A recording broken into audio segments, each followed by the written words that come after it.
Ya. Nabi pernah mengatakan alaikum bisunnati, gimana setelah tangkapannya? Iya, betul sekali. Nabi yang pernah mengatakan alaikum bisunnati wa sunnatul khulafai rasyidin gitu ya. Mungkin pertanyaannya itu kan sahabat, nggak disebut sunnah juga gitu ya. Karena Rasul mengatakan itu sunnatul khulafai rasyidin gitu. Tetapi Umar sendiri dalam praktek tersebut kemudian mengatakan ni'matul bid'ah hadihi. Umar yang mengatakan itu bid'ah gitu. Bahkan anaknya Umar dalam praktek sholat duha tetapi berjamaah, ini diriwayatkan oleh Imam Bukhari juga dalam kitab beliau dan disyarah oleh Ibnu Hajar dalam Fathul Bari. Ibnu Umar ini pernah ketika duduk di depannya rumahnya Aisyah gitu, kemudian ada Urwah bin Zubair dan temannya lewat. Temannya kemudian bertanya kepada Ibnu Umar, ini ada duha berjamaah bagaimana? Kata Ibnu Umar, bid'ah.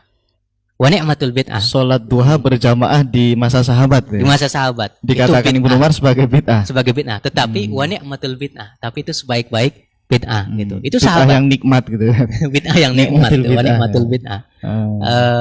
Ini sahabat dan itu bukan khulafaur rasyidin gitu ya.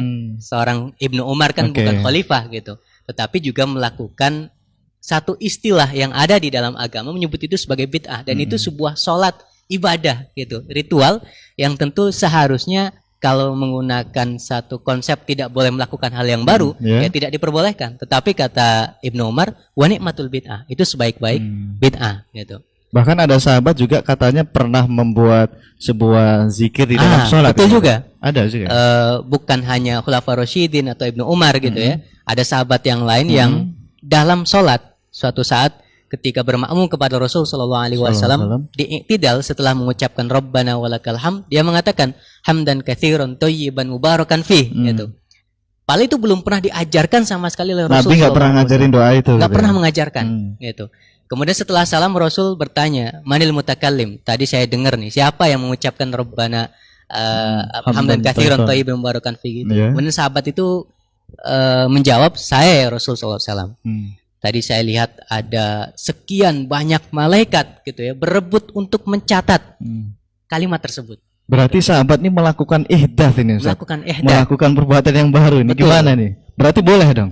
Boleh. Setidaknya ini menurut penafsiran Ibnu Hajar al-Asqalani. Imam Ibnu Hajar yang mengatakan boleh. Dalam Fathul Bari beliau mengatakan wastudilla bihi, berarti kasus ini bisa dijadikan sebagai dalil ala jawazi ihdathi dzikrin fis shalah.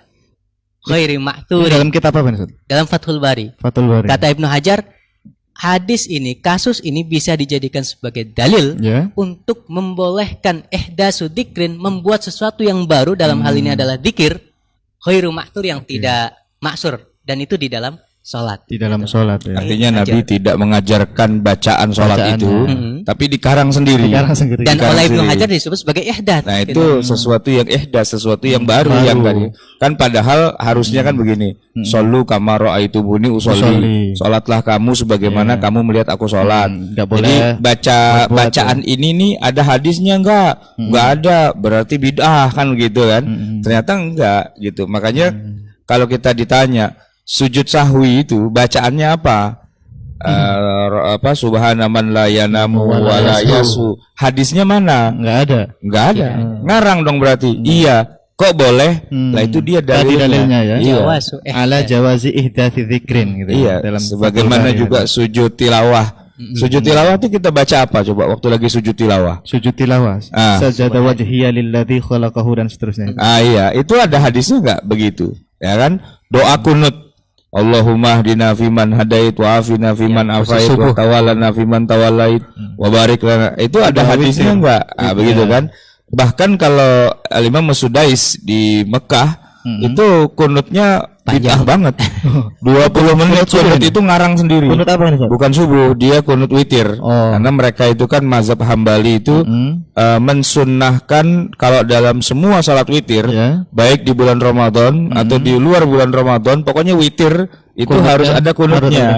Dan kunutnya panjang itu kalau kita tonton itu, dan itu bid'ah banget. Terlalu amat sangat beda karena ngarang sendiri. Enggak ada di hadis. Enggak ada hadisnya, enggak ada ayatnya. Malah dia cerita tentang Allahumma ansuril mujahidina fi kulli makan. Kan gitu ya. Amin. Fi Filistin, fi Rohingya, fi Indonesia dan sebagainya. Kan dunia dalam berita. Ini ihdatsu dzikrin ini berarti. Iya, itu kan nambah-nambahin dalam sholat. Kok boleh? Itu dalilnya. Oke, baik Ustaz. Berarti kalau kita pakai pendapatnya Imam Ibnu Hajar ini, boleh kita itu ihdaats, melakukan sesuatu di dalam agama kita. Apakah semuanya kita boleh melakukan sesuatu yang baru, Ustaz?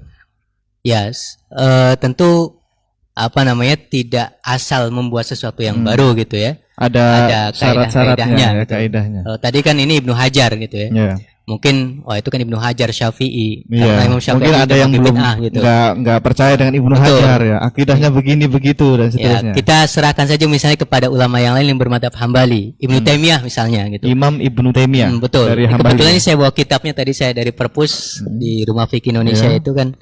Saya ambil kitab beliau, saya buka. Antum baca di halaman. Kitabnya apa ini, Ustaz? Ini Majmu' Fatawanya Ibnu Majmu' Taimiyah. Al-Fatawa karya Ibnu Taimiyah ya. Nah, beliau bermadzhab Hambali. Gitu ya. Halaman berapa, Ustaz? 243 atau berapa lah kira-kira. Pojok kanan apa kiri nih? Pojok kiri, bawah. Nah. Oh, sudah ditandain ya pojok kiri. Oke. Paling bawah. Saya bacakan Ustaz ya. Boleh, ini dari Ibnu Taimiyah ya. Fa inna hadza awalan laisa sunnah bal khilaful masnun fa inna nabiyya sallallahu alaihi wasallam lam yakul dzalik jami'aha jami'an wa inna makana yaqulu hadza taratan wa hadza taratan in kana al-amrani thabitaini anhu fal jam'u bainahuma laisa sunnah bal bid'ah wa in kana jaizan. Nah, maksudnya apa ini, Ustaz? Jadi Ibnu Taimiyah rahimahullah taala dalam kitab Majmu' Fatawa ini sedang berbicara tentang seseorang yang mengumpulkan riwayat-riwayat dalam berbagai macam doa gitu ya. Dalam konteks ini adalah tentang doa iftitah. Iftitah kan riwayatnya banyak.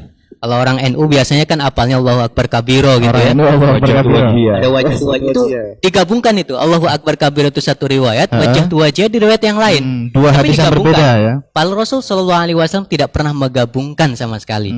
Memang riwayatnya banyak, dua-duanya memang iftitah. Bahkan tidak hanya itu ya, ada riwayat lain.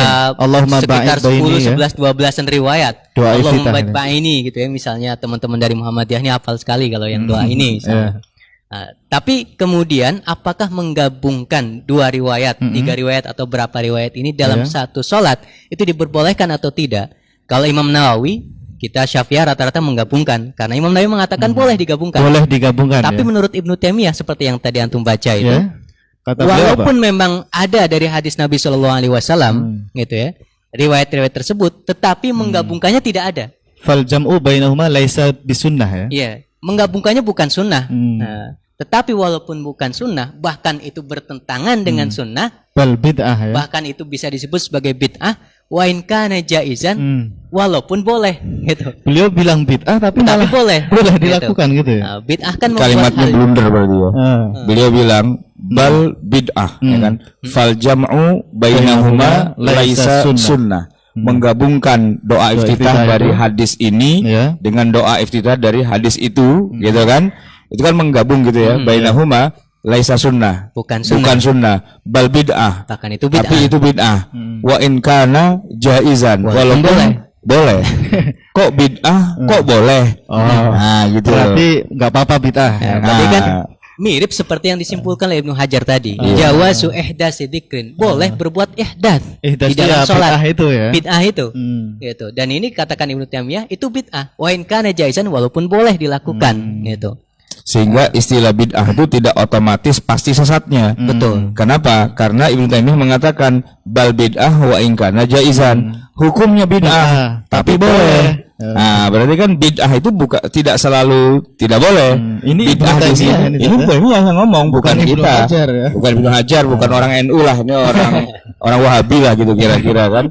Itu hukumnya bid'ah tapi boleh. Nah, gitu. Itu Ibnu Taimiyah yang ngomong. Halaman 243 jilid 24. Jilid 24. Ini Al-Majmu' ya Pak, Al-Majmu'. Majmu' fatwanya ada berapa jilid total? Ada 30 ya? 30 lebih. 30 lebih. Ya. 30. Oke. Baik, Ustaz. Berarti kalau kita melihat dari kaidah ini kan tentu saja ternyata dibolehkan. Tidak hanya Ibnu Hajar atau ulama Syafi'iyah saja. Ulama Hambali pun sekelas Ibnu Hajar membolehkan melakukan perbuatan bid'ah gitu ya. Contohnya tadi ya. Artinya tidak semua bid'ah itu sesat sebenarnya kan. Sesat. Dia menggunakan kata bid'ah tapi untuk sesuatu yang boleh. Kenapa dia bilang bid'ah? Karena Nabi kan tidak pernah baca doa iftitah dengan riwayat ini riwayat itu digabung jadi satu. Nah, itu kan berarti itu kan kayak gitu tuh hukumnya apa? Hukumnya bid'ah. Tapi boleh. Wa in kana jaizan. Oke. Tapi yang jadi masalah itu begini, Ustaz.